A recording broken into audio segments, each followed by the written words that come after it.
गुरुब्रह्मा गुरुविष्णु गुरुदेव महेश्वर गुरुरेव परं ब्रह्मं तस्मै श्री गुरुवे नमः।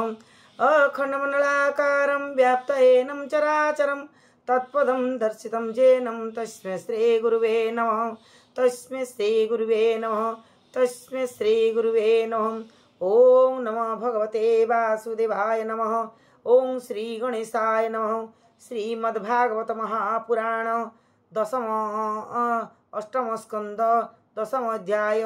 द्वितीय भाग। गोविंद गोविंद गोविंद पदु गलुछि मकरंद से मकरंद पान करी हेले तरिले ब्रजनारी से ब्रजनारी कपयरे मन मरहु निरंतरे ममन निरंतरे रहु। हा कृष्ण बोली जीव जाऊ, हा कृष्ण बोली जाऊ जीव मते उद्धार राधाधव। समस्ते मालो युद्ध सारी धाइले करे शस्त्र धरी खड़ग तोम रसर वृष्टि भूषण्डी चक्र गदारुष्टि पट्टिस शक्ति उत्कल रे त्रास परसु के कुठारे नृसिंह भल्लु जे मुद्गर परिघ पुणी बिंदी माल ए मन्ते नाना शस्त्र भेदिए असुरंकर शिर छेदी गज तुरंग रथ रथिए युद्धे पड़िले पंते पंते शस्त्रे खंडित कलेबर निरते गौल इरुधीर बाहु हृदय शिरी छिड़ी बाहु हृदय शिर छिड़ी पड़िले दर्शन कामड़ी नाना आभरण आयुधे भुज सहिते नाना चंदे गज तुरंग मृत पिंडे आच्छादी रहे युद्ध खंडे कबंध उठी रण मध्य नृत्य करती वाद्यनादे तीक्ष्ण खड़ग करे धरी दामन्ते कंपे वसुंधरी बलि जे इंद्र संगे थिला अनेक बाहु युद्ध कला जिणी न पारी माल युद्धे बसी माया विमान मध्य धनुके 10 सर धरी इंद्र बिंधिला क्रोध भरी तिनी नाराच ऐरावते बिंधिला आत्मार आयते चारि अश्वंकु चारि बाण बेगे बिंधिला दैत्यराण मातली सार थी इंद्रर थिला जे रथर ऊपर जहु बिंधिला वीर डाकी इंद्र धाइला ताहा देखी इंद्र धाइला ताहा देखी इंद्र धाइला ताहा देखी बलिर जेते कनाराच बेगे छेदिला देवराज बलि की चाही मंद हासे बेगे मिलिला तार पासे इंद्र अद्भुत कर्म चाही बलि अत्यंत क्रोध बहे पुणी शक्ति ए धरी करे पेशिला बासर उपरे उल्का जे सोने शून्य मार्गे पड़ी विराजे 10 दिगे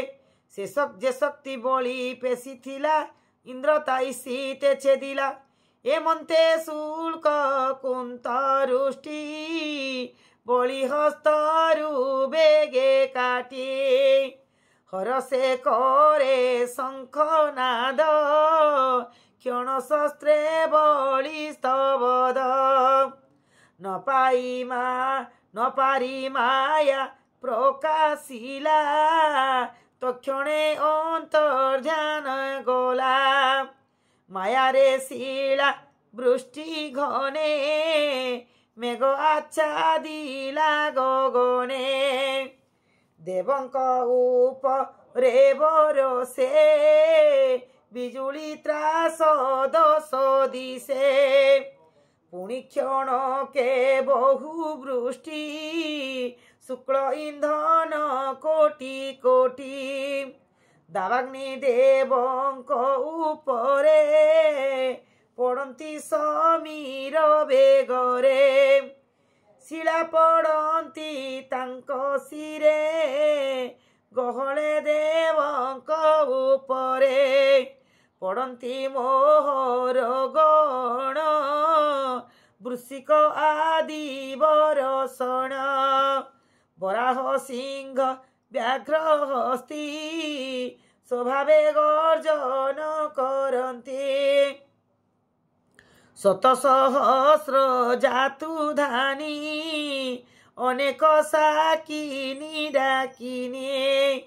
विवस्त्र होई शूल करे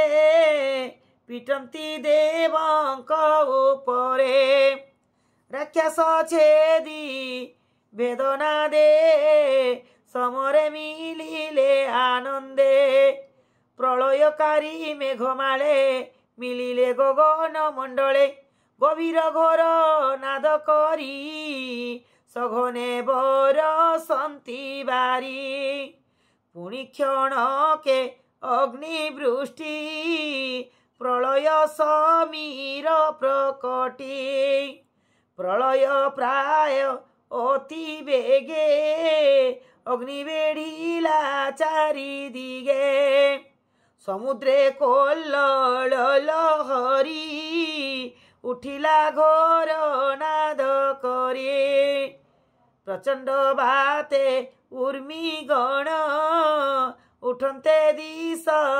भीषण एमंते असुरंक माया दृश्य दृश्य नाना काया